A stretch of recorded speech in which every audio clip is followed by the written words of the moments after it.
Сәлеметсіздер ме, құрметті оқырмандар? Кітапханамызға келіп түскен желтоқсан айының жаңа кітаптарымен таныс болыңыздар.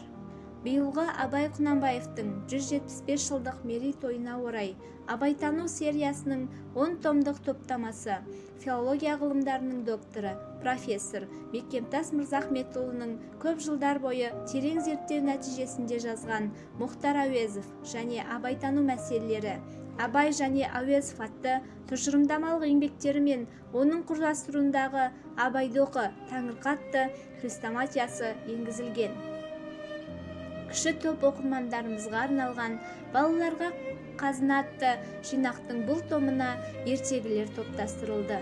Сонау халық ауыз әдебиетінің дәстүрлі жалғасын тауып келе жатқан ертегілердің бала тәрбиесіндегі рөлінің зор екендігі бүгінгі көзі қарақты көпшілікке жақсы белгілі. Кітаптағы туындылар балалардың қиялы мен ой-өрісін ұштап, оларды батылдық пен адалдыққа, имандылыққа тәрбиелер сөзсіз. Кітап мектеп оқушылар мен ұстаздарға, тәрбиешілер мен ата-аналарға, көңілі ояу, көзі қарақты оқырман қауымға арналған.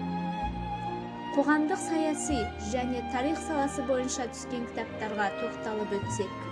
Қазақстан бірлік және келісім мекені.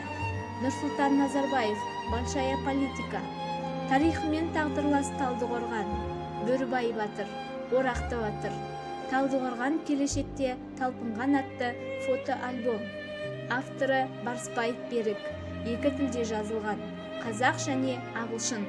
Талдықорған қаласының көрнекі жерлері бейнеленген. Назарларыңызға рахмет.